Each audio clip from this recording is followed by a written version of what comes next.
I've spent quite a lot of time testing all of the brand new iPhone 13 models, and in this video we're going to compare all of them to help you decide which iPhone 13 you want to buy. Let's first discuss the displays and phone sizes. The iPhone 13 mini has a 5.4-inch display, the iPhone 13 and iPhone 13 Pro both have a 6.1-inch display, and the much larger iPhone 13 Pro Max has a 6.7-inch screen. All models have a Super Retina XDR display, which are OLED and look great. The major difference between the standard phones and the Pro models is the screen brightness and also ProMotion. On the Pro models, you can expect a full screen brightness of 1000 nits, and on the regular 13s, you can get up to 800 nits full screen brightness. To be truthful, in my real world testing, there was little to no difference between the overall perceived screen brightness when using the phones. However, something that's more noticeable for some users is the ProMotion display on the Pro models. This gives you a 120Hz refresh rate, which is double of what's found inside of the 60Hz displays on the 13 mini and regular 13.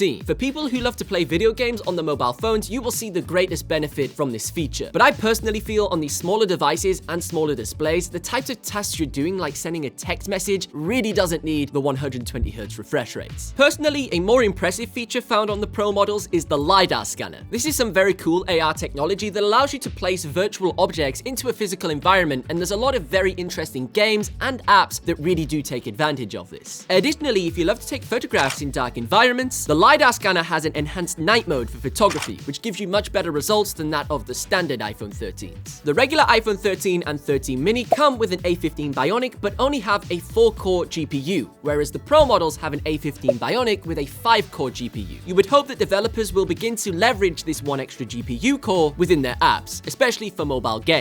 For the camera performance, the 13 and 13 mini only have 2 lens options. You have a wide lens and an ultra-wide lens, whereas on the Pro and Pro Max, you have a 3-lens camera system, which consists of an ultra-wide, wide, and telephoto, and the quality of these lenses on the Pro models are slightly better than that of the regular cameras. I have learned from personal experience using the 13 mini as my daily driver phone for the last few weeks, the 2-lens system can be quite restrictive because both of the focal lengths are quite similar. You've got ultra-wide, and then you have wide. And you really are lacking the zoom capabilities from the regular 13s. And this is backed up by the fact they only have 2 times optical zoom and then 5 times digital zoom. And on the Pro and Pro Max, you can expect to get up to 6 times optical zoom and 15 times digital zoom. And this extra zoom is thanks to the telephoto lens that's found on the Pro models. Another very impressive feature that's found across all of the models is the sensor shift optical image stabilization. This has to be some of the best image stabilization for video that I've ever seen in a smartphone. Another camera spec that does remain the same across all of the models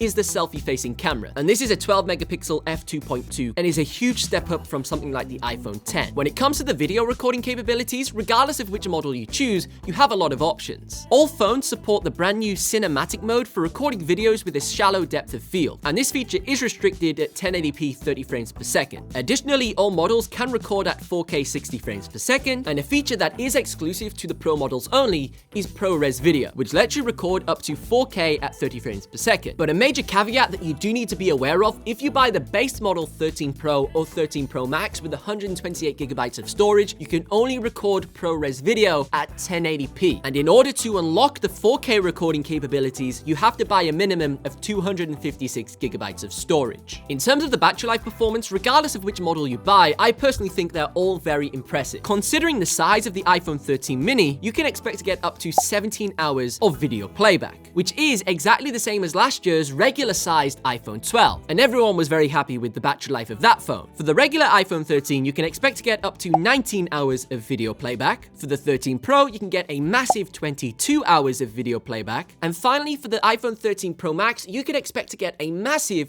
28 hours of video playback. Also, all of these phone models support fast charging, which lets you get up to 50% battery life in 30 minutes, but you do need to buy a supported 20-watt charging adapter, and I'll provide a link in the description down below. For the 13 and 13 mini, the sides and rear of the phone are constructed out of aerospace-grade aluminium, whereas the 13 Pro and 13 Pro Max are constructed of a surgical-grade stainless steel. Although on paper this sounds like a way better material for your phone to be constructed in, the problem is it is very susceptible to fingerprints, and it's very concerning the short amount of time it takes for a lot of dirt, grease, and grime to accumulate around the volume and mute buttons. And on the cheaper aerospace-grade aluminium, this problem does not exist. If you want to know why I think the iPhone 13 Pro Max is overrated, check out this video next.